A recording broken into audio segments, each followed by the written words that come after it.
चलिए दोस्तों, जानते हैं देश दुनिया की सिलेक्टेड काम की बहुत ही महत्वपूर्ण सिलेक्टेड खबरों को सिर्फ 10 मिनट में 50 बड़ी खबरों को। लेकिन वीडियो को आगे बढ़ने से पहले अगर आप लोगों ने हमारे चैनल को अब तक सब्सक्राइब नहीं किया तो सब्सक्राइब करके नीचे का बेल आइकन को प्रेस कीजिए। दिल्ली में अगले कुछ महीनों में विधानसभा के चुनाव होने वाले हैं। ऐसे में सत्ताधारी आम आदमी पार्टी लगातार तीसरी बार सरकार बनकर हैट्रिक लगाने के मौके को नहीं चुकाना चाहती। पिछले कुछ दिनों से देखा जाए तो आम आदमी पार्टी के संयोजक और दिल्ली के पूर्व अरविंद केजरीवाल ने दिल्ली के नागरिकों के लिए एक से एक योजनाओं का ऐलान किया है।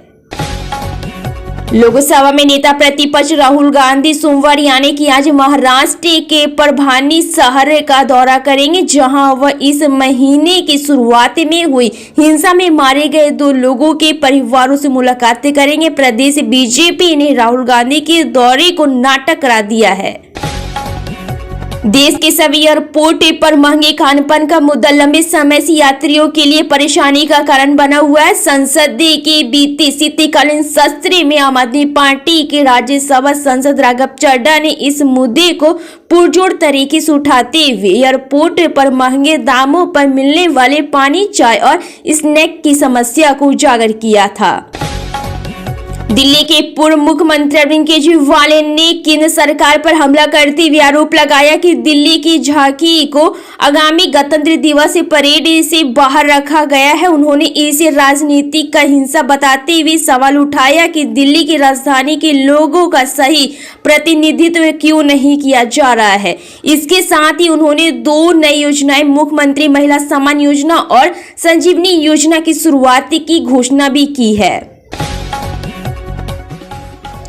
बिहार में सीमांचल के नाम पर राजनीति खूब होती रही है। विपक्ष के नेता तेजस्वी यादव ने अपने कार्यकर्ता दर्शन शाह संवादी यात्रा के दौरान भी सीमांचल के वोटरों को साधने में कोई कोर कसर नहीं छोड़ रखी है। उन्होंने सीमांचल की समस्याएं गिनाते हुए इस इलाके को सबसे पिछड़ा बताया तो वादों की झंडी भी लगा दी। संसद के शीतकालीन सत्र में बाबा साहेब यानी कि भीमराव अंबेडकर को लेकर की गई अमित शाह की टिप्पणी से सियासी संग्राम जारी है। कांग्रेस, समाजवादी पार्टी, सपा समेत तमाम राजनीतिक दल केंद्रीय गृह मंत्री अमित शाह को घेरने की कोशिश कर रहे हैं। केंद्रीय गृह मंत्री अमित शाह द्वारा डॉक्टर भीमराव अंबेडकर को लेकर दिए गए बयान पर सियासत अभी भी जारी है। वही सदन में हुई धक्का मुक्की का मामला भी अभी तूल पकड़ रहा है। इस मामले को लेकर सत्ताधारी पार्टी और विपक्ष एक दूसरे पर गंभीर आरोप लगाते हुए निशाना साध रहे हैं। बिहार के मुख्यमंत्री नीतीश कुमार 30 दिसंबर यानी कि आज प्रगति यात्रा पर जाने वाले हैं। इसको लेकर प्रशासनिक तौर पर जोरों शोरों से तैयारियां की जा रही है। हालांकि इन दिनों मुख्यमंत्री नीतीश कुमार की सेहत थोड़ी नासाज है। ऐसे में उनकी यात्रा को लेकर लोगों के बीच संशय की स्थिति है। दिल्ली में मुख्यमंत्री महिला सम्मान राशि और संजीवनी योजना का सोमवार यानी कि आज से शुरू होगा। यहाँ पर 18 साल से अधिक उम्र की महिलाएं 2100 रुपए प्रति माह लेने के लिए मुख्यमंत्री महिला सम्मान राशि योजना के तहत अपना रजिस्ट्रेशन करवा सकेंगी। केंद्रीय मंत्री गिरिराज सिंह ने कहा कि विपक्ष के नेता एलओपी और कांग्रेस सांसद राहुल गांधी ने सत्तारूढ़ भाजपा और विपक्ष इंडिया गठबंधन के सांसदों के बीच संसद मुहिम हाथापाई के दौरान बाउंसर की तरह व्यवहार किया। छत्तीसगढ़ के मुख्यमंत्री विष्णुदेव साय प्रदेश के लोगों के जीवन स्तर को भी सुधारने का काम कर रहे हैं। इसके साथ ही वह राज्य के औद्योगिक विकास के लगातार काम कर रहे हैं।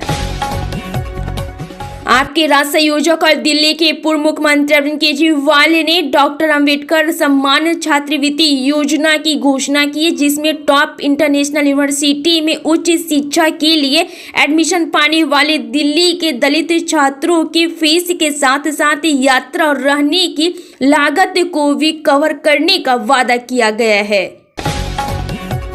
चुनावों के नियमों में बड़े बदलाव की खबरों ने सत्ता के गलियारों में भूचाल ला दिया है। कांग्रेस पार्टी ने मामले को कोर्ट में ले जाने का ऐलान किया। वहीं कांग्रेस अध्यक्ष मल्लिकार्जुन खड़गे ने भी केंद्र सरकार के इस कदम पर जमकर खरी खोटी सुनाई है। मुख्यमंत्री खड़गे ने कहा कि चुनावी नियमों में बदलाव एक बड़ी साजिश का हिस्सा है। पंजाब में नगर निकाय चुनाव के नतीजे आ गए हैं और 5 नगर निगमों और 44 नगर परिषदों और नगर पंचायतों के चुनावों के परिणाम के बाद आम आदमी पार्टी के राष्ट्रीय संयोजक अरविंद केजरीवाल ने प्रतिक्रिया दी। उन्होंने इस चुनाव में जीत को लेकर पार्टी के कार्यकर्ताओं और राज्य के मुख्यमंत्री भगवंत मान को बधाई दी है। पंजाब के सत्तारूढ़ दल आम आदमी पार्टी आप ने पटियाला नगर निगम चुनाव में जीत हासिल की है, लेकिन लुधियाना और जालघर नगर निगम में बहुमत पाने से चूक गई। इसके बावजूद आप इन दिनों नगर निगमों में सबसे बड़ी पार्टी बनकर उभरी है। 2024 के महाराष्ट्र विधानसभा चुनाव के बाद से महाराष्ट्र में सियासी चित्र बदल सा गया है। एकनाथ शिंदे जो पहले महाराष्ट्र के मुख्यमंत्री थे, अब वे उप मुख्यमंत्री बन गए हैं और उनका पद अब बीजेपी के देवेंद्र फडणवीस संभाल रहे हैं। कहा जा सकता है कि महायुति की महाजीत के बाद एक तरह से एकनाथ शिंदे की ये मजबूरी बन गई थी। महाराष्ट्र के मुख्यमंत्री देवेंद्र फडणवीस ने अपने मंत्रियों के विभागों का बंटवारा कर दिया। इससे पहले 15 दिसंबर को फडणवीस सरकार के मंत्रिमंडल का विस्तार हुआ था। इसके 6 दिन बाद शनिवार को मंत्रियों के विभागों का बंटवारा भी कर दिया गया है। देश में 2 सालों से रोजगार मेला के जरिए लाखों युवाओं को सरकारी जॉब दिए जा चुके हैं और इसी कड़ी में साल 2024 का आखिरी रोजगार मेला आयोजित होने जा रहा है। प्रधानमंत्री नरेंद्र मोदी सोमवार यानी कि आज भर्ती अभियान रोजगार मेला के तहत करीब 71,000 युवाओं को ज्वाइनिंग लेटर सौंपेंगे। लोकसभा चुनाव 2024 के दौरान कांग्रेस नेता राहुल गांधी ने जाति जनगणना का मुद्दा जोरों शोरों से उठाया था। कांग्रेस को इसका फायदा भी मिला।